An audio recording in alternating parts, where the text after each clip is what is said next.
While the entire Wall Street is worrying about a rebound in inflation, while all analysts are saying the Federal Reserve won't cut interest rates this year, and while everyone is fretting over high prices and high interest rates, Cathie Wood, the queen of stocks, who once successfully bet on Tesla and Nvidia, has just thrown out a prediction that is a once-in-30-years event, leaving everyone's jaws on the floor. She says we are standing at a historic turning point that occurs once every 30 years.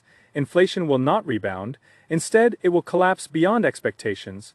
The economic model of the past 30 years will be completely reversed, and a brand new era has already begun. Even more drastically, she directly named the biggest winners and losers of the coming years, stating that the assets that look safest right now will suffer the most, while those assets abandoned by everyone will see explosive growth.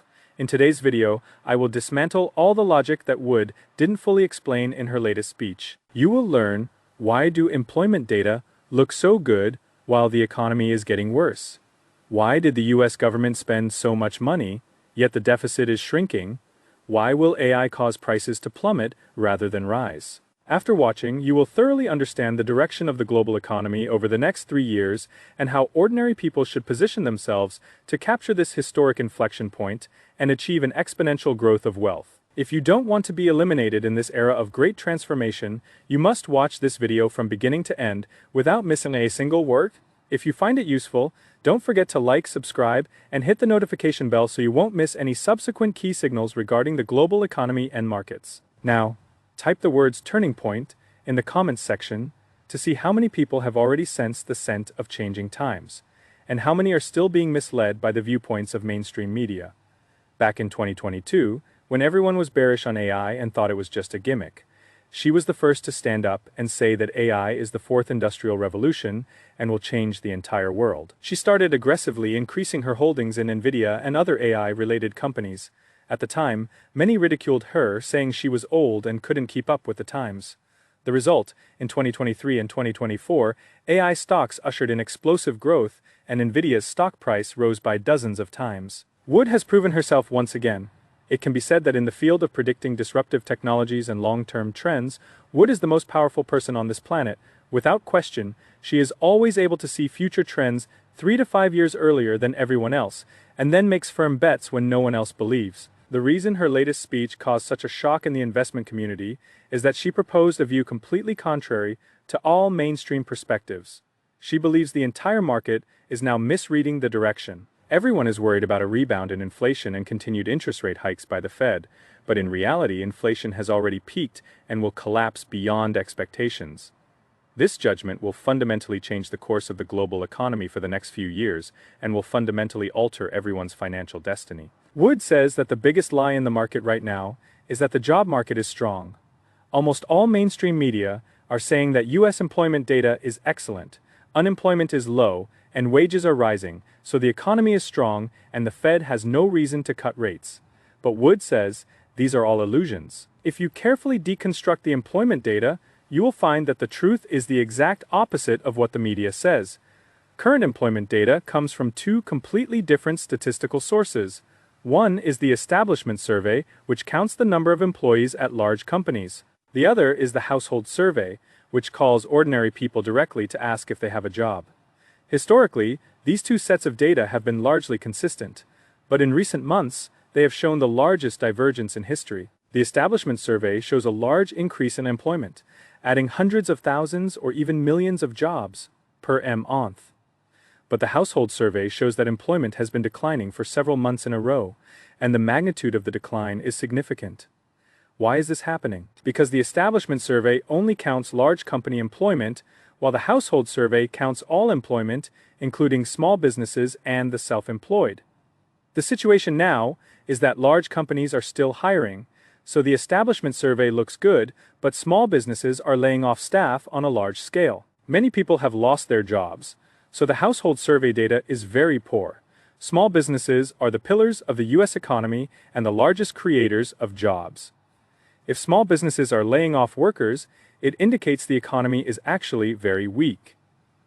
Another crucial detail is the extension of the average work week. Many think this is a bad thing, implying companies are squeezing employees. But in reality, this is a precursor to a strengthening economy, because when companies are uncertain about the future, they won't hire new employees lightly. they will first have existing staff extend their working hours and work more overtime. Only when they are certain that future demand will continue to grow will they start large-scale hiring. So the current extension of the workweek shows that companies have actually seen a recovery in demand, they are just not yet confident enough to hire. More importantly, wage growth has slowed significantly. The current rate of wage growth has dropped to a very low level. If we consider productivity growth, the current wage growth rate will not trigger any wage inflation spiral. In other words, the vicious cycle everyone fears, where wage increases lead to price increases, which then lead to further wage increases, will not happen. Wood says the current job market looks strong, but is actually strong on the outside but brittle on the inside. The mainstream media only shows you the parts they want you to see, while deliberately concealing the truth. And the contradictions in employment data are just the tip of the iceberg.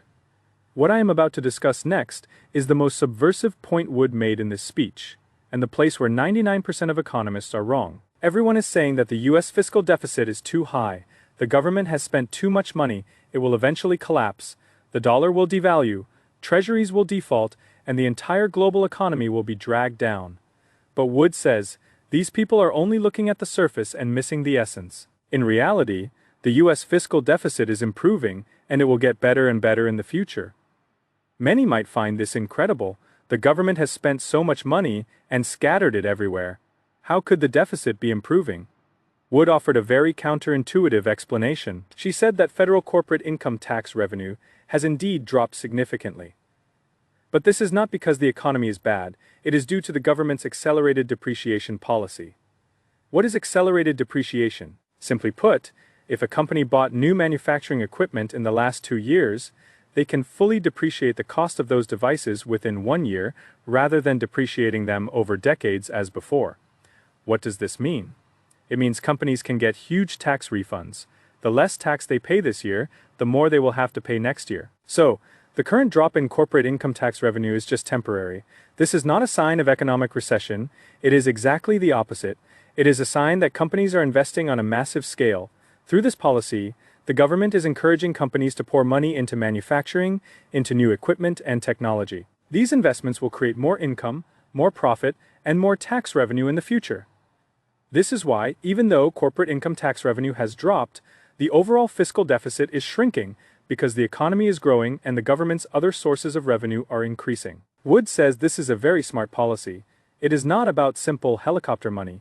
It is about investing in the future, using tax incentives to guide companies to invest where productivity can be improved, and productivity growth is the fundamental engine of economic growth.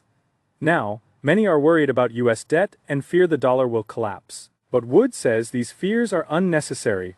With the reshoring of US manufacturing and the explosion of productivity, the investment return rate in the US will continue to climb relative to other regions of the world.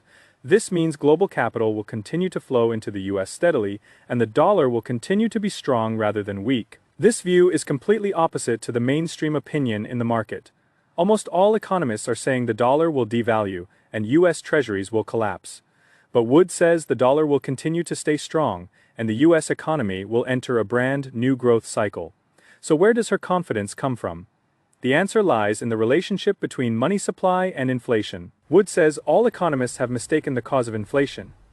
They thought inflation was due to high demand and excessive government spending. But in reality, the sole determinant of inflation is money supply. There is a very simple economic law: growth in money supply leads inflation by about 1.5 years. In other words, today's inflation is determined by the money supply from 1.5 years ago. During the pandemic, the US government printed money frantically, and the growth rate of the money supply reached a historical high, which is why, 1.5 years later, inflation soared to the highest level in decades. This fits the rule perfectly. But now, the growth rate of the money supply has returned to normal levels. This means the inflation 1.5 years from now will also return to normal levels. Wood says that while everyone in the market is currently worried about a rebound in inflation and continued interest rate hikes by the Fed, in reality, inflation peaked long ago. What follows will only be a downward trend, and it will fall faster and more thoroughly than anyone expects. There is a very important signal that has already told us this answer in advance, and that is the yield curve of government bonds. Many might not know that the yield curve is the most accurate economic prediction indicator in the world. It is more accurate than any economist or central bank governor. The current yield curve shows a very anomalous phenomenon. Despite the significant rise in oil prices over the past few months, the yield curve is actually flattening. According to normal logic, rising oil prices trigger inflation concerns, investors would demand higher yields, so the yield curve would steepen. But the current situation is the exact opposite. This shows that the market fundamentally doesn't believe inflation will rebound. The market believes the rise in oil prices is only temporary and will not change the long-term trend of deflation. Furthermore, the yields on long-term government bonds have been falling, which shows investors are frantically buying long-term treasuries because they expect future inflation to collapse and interest rates to drop significantly. Wood says the bond market is already pricing in deflation, while the stock market hasn't reacted yet. This is where the biggest opportunity in the future lies. Of course, there is one more important factor that will accelerate the decline in inflation, and this factor is AI. Wood says AI is the most powerful deflationary weapon in human history, bar none. Now, many are saying AI will lead to unemployment and exacerbate income inequality, but what they haven't seen is that AI will cause the prices of all goods and services to plummet. Why? Because AI will lead to an explosive growth in productivity. Work that used to require 100 people can now be done by one person plus AI. Projects that used to take months to finish can now be completed in a few days. This means production costs will drop significantly, and the cost of AI itself is dropping at an incredibly hard-to-believe speed. AI training costs plummet by more than half every year, and inference costs fall even faster. Now, the cost of using AI to do a task is orders of magnitude cheaper than a few years ago. In the past, only large companies could afford AI. Now, even small companies, or even individuals, can afford to use it. This change in the cost structure is highly deflationary. It will permeate every industry and every corner, ultimately leading to a drop in the prices of all goods and services. Take the simplest example. In the past, if you wanted to write a piece of software, you needed to hire several programmers, spend several months, and spend hundreds of thousands or even millions of dollars. Now, you only need one programmer plus AI, spend a few days, and a few $1,000s can get it done. Software costs have dropped, so the cost for companies using the software will also drop, and ultimately their product prices will. Or take another example. In the past, to do a design, you needed to hire a professional designer for several $1,000s. Now, with AI, you only need a few minutes and a few dollars to get it done. This decline in cost will ripple through layer by layer, ultimately causing all prices to fall. Wood says that now many are worrying that AI will replace jobs, leading to unemployment, but actually, AI will create more new jobs and more new industries. Moreover, the decline in prices will allow everyone's standard of living to improve. In the past, your monthly salary could only buy one mobile phone. In the future, your monthly salary might be able to buy 10 mobile phones. In the past, you couldn't afford medical care or education. In the future, these will all become very cheap. This is the essence of deflationary prosperity. Prices are falling, but the economy is growing, and everyone's quality of life is improving. Many people, when they hear deflation, think of the Great Depression or Japan's lost 30 years. But they don't know that there are two types of deflation. One is bad deflation. That is, deflation caused by a collapse in demand. The other is good deflation. That is, deflation caused by productivity improvements. The Great Depression and Japan's deflation were both bad deflations. They were because no one had money and no one was consuming, so prices fell. That kind of deflation indeed leads to economic recession. But what we are entering is good deflation. It is because the emergence of AI and other new technologies leads to explosive growth in productivity. Production costs drop significantly and prices fall. This kind of deflation will not lead to economic recession. Instead, it will lead to economic prosperity. Because prices have fallen, people's money is worth more, purchasing power is stronger, so they will consume more. Companies will also have higher profits due to lower costs, so they will invest more and hire more people. This is a virtuous cycle. Wood says that in human history, most economic prosperity has been deflationary prosperity. For example, during the Industrial Revolution and the Electrical Revolution, production capacity increased significantly, prices continued to fall, and the economy grew rapidly. It is just that in the past few decades, because of the popularity of Keynesianism, everyone has gotten used to inflation, gotten used to central banks printing money, so they think deflation is a bad thing. Now, The arrival of the AI revolution will let us return to the era of deflationary prosperity. Of course, this process won't be smooth sailing. In the short term, we will still face many challenges. For instance, some industries will be impacted, some people will lose their jobs, the real estate market will continue to adjust, and many traditional assets will depreciate. But from a long-term perspective, this is the best era.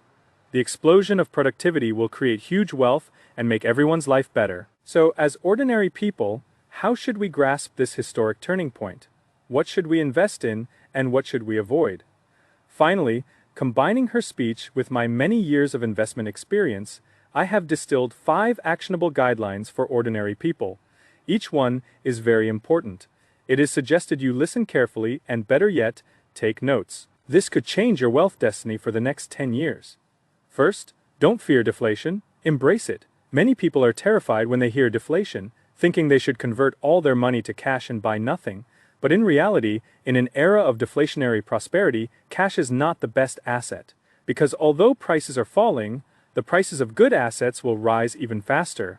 For example, those companies that can use AI to improve productivity and those companies that possess disruptive technologies, their stock prices will experience explosive growth. Therefore, you shouldn't put all your money in the bank. You should take a portion of it and invest it in assets that can represent the future.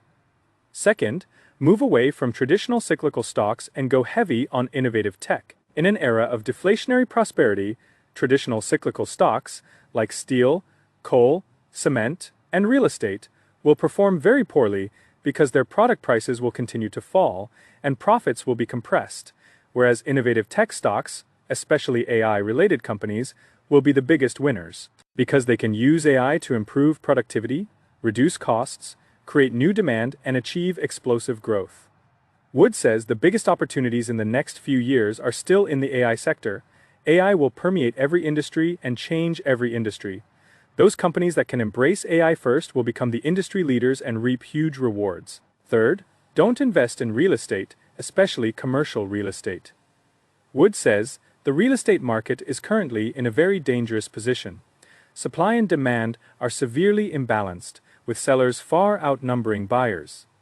Moreover, high interest rates and the prevalence of remote work will continue to strike the real estate market. In the next few years, real estate prices will continue to fall, and commercial real estate will perform particularly poorly. Many office buildings and shopping malls will become worthless. So now, absolutely do not invest in real estate. If you have extra houses, especially commercial real estate, it is best to sell them as soon as possible. Fourth, allocate a portion to Bitcoin and gold. Wood says that in the future monetary environment, both Bitcoin and gold will have good performance. Gold is a traditional safe haven asset and will be sought after by investors when the economy is uncertain. Bitcoin is the gold of the digital age and is the best means of value storage. As the clarity of the legal framework improves, crypto assets will gain legal status and usher in a new round of explosion. Therefore, you can allocate a small portion of your assets to Bitcoin and gold as a hedge. Fifth, stay away from junk bonds and hold high-quality long-term bonds. With the collapse in inflation and the decline in interest rates, the bond market will usher in a major bull market, especially long-term treasuries, which will provide very good returns. But be careful, you must hold high-quality bonds, such as U.S. treasuries and investment-grade corporate bonds. Do not buy junk bonds, because in the process of economic adjustment, many junk bonds will default, leaving you with nothing. Of course, I want to remind everyone, all investment has risks. Even assets that Wood thinks most highly of can possibly fall. Therefore, never go all in on any stock, and never invest on margin. Only invest the portion of money you can afford to lose. Maintain diversification, and control your positions. Finally, I want to give everyone a summary. Wood's speech surface level appears to be predicting the direction of inflation and the economy. But actually, she is telling us that an era that lasted 30 years has ended, and a brand new era has begun. In the past 30 years, we became accustomed to inflation, accustomed to central banks printing money, and accustomed to debt-driven economic growth. But now, all of this will be reversed. The next 30 years will be 30 years of deflation, 30 years of explosive productivity, 30 years of innovation-driven growth. In this era of great transformation, wealth will be reshuffled. Those holding on to old concepts and investing in old assets will be ruthlessly abandoned by the era, while those who can see the trends clearly, embrace change, and invest in the future will become the new winners. This is the worst of times and also the best of times. It will eliminate many people and also achieve many people. I hope you can become the person achieved by this era. Alright, that is all for today's video. If you think this video is helpful to you, don't forget to like, subscribe, and share so more people can see it. Follow me. I will continue to track Wood's latest trends and every important change in the global economy, bringing you the deepest analysis as soon as possible. Finally, let me ask everyone a question. Do you agree with Wood's point of view? Do you think future inflation will collapse or rebound? Welcome to leave your views in the comments section, and let's discuss it together. See you in the next issue.